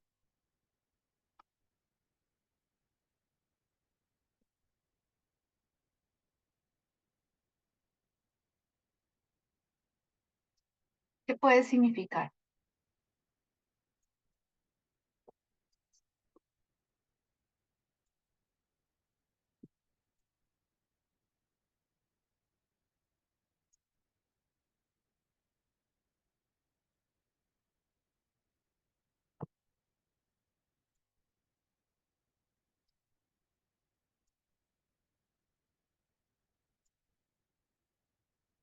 A ver, la A, la B, la B, la A. La A es la A. Experimenta una desconexión emocional con su labor, sintiéndose ajeno a sus propias acciones y resultados. Claro, Es como si no estuviera ahí. Está ahí porque, en fin, pero no, o sea, realmente no se siente conectado con lo que está haciendo, ¿no? No se siente a gusto con lo que está haciendo y por lo tanto no hay una conexión con eso que hace, ¿sí? Emocional sería muy subjetivo, pero es subjetivo. O sea, al final Marx lo que da a entender es que efectivamente es una cuestión psicológica también. O sea, no sentirte satisfecho, no sentir que lo que estás haciendo te realiza. La B, no siente en armonía consigo mismo, no se siente, o sea, ¿no? En armonía consigo mismo al realizar tareas monótonas y repetitivas. Ya, a ver, es cierto que Marx critica el tipo de trabajo que se da en las fábricas, el trabajo, ¿no?, que se da en la labor de obrero por ser repetitiva, por ser monótona, mecánica, pero no es tanto una armonía consigo mismo, sino que hay una, o sea, la enajenación, eso es de fuera de sí mismo, la enajenación, la alienación es esto, sentirse ajeno, ajeno a sus propias acciones y resultados. O sea, por eso en la lectura dice esto, mira. Eh, Acá, mira, dice, el trabajo es exterior al trabajador, es decir, no pertenece a su ser. ¿Te das cuenta? Es decir, el trabajador hace algo, pero que no lo realiza, no tiene una conexión con eso. O sea, por ejemplo, no hace todo el proceso, sino que hace una parte. Por eso te decía, la película esta Tiempos Modernos te muestra bien eso. ¿Por qué? Porque tú dentro de una fábrica puedes tener una función muy mínima. Por ejemplo, ajustar un tornillo. Y imagínate 12 horas ajustando tornillos. Ni siquiera es que tú haces el tornillo desde cero. Haces una acción muy puntual que no te realiza, que no te exige tus facultades mentales, con la que no te sientes conectado. Al final tú te vuelves una mera parte de ese proceso, pero no eres, digamos, por decirlo así, alguien importante para la realización de ese objeto. Por eso dice acá, mira, no pertenece a su ser. El trabajo no pertenece a su ser porque no lo realiza como ser humano. En su trabajo el trabajador no se afirma, no se realiza, sino que se niega, o sea, se vuelve un ser extraño, se vuelve como una cosa, se cosifica. A eso se refiere. Por eso es que hay una desconexión emocional, ¿sí? No es, o sea, la B no está del todo mal, pero más adecuada es la A. Sí es cierto esto de las tareas monótonas, pero es sobre todo esto de acá, lo que resalta la enajenación. Eso es el fuera de sí mismo, es la enajenación. Dos, dice, la noción de alienación de trabajo planteada por Marx sugiere una relación compleja entre el individuo y su actividad laboral. ¿Por qué habría una relación compleja entre el individuo y su actividad laboral?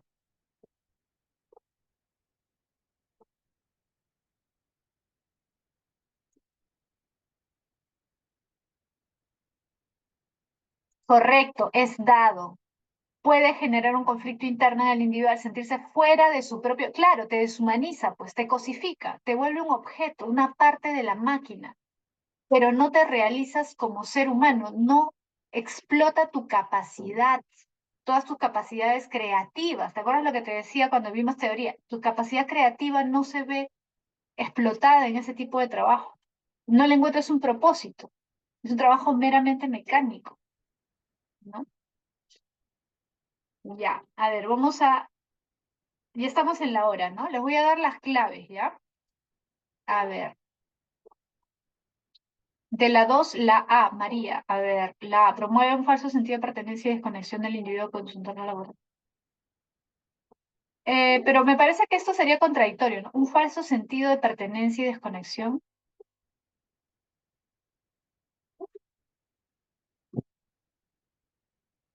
Falso sentido de pertenencia y desconexión.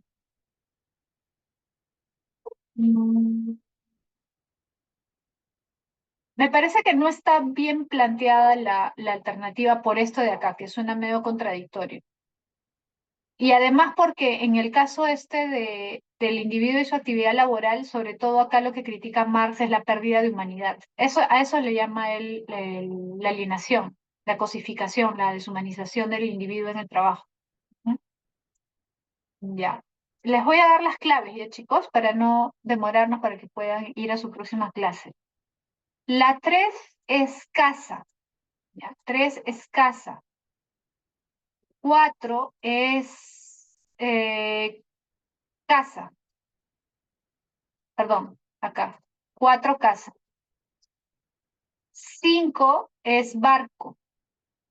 5 barco. 6 elefante. Elefante. 7 dado. 8 barco.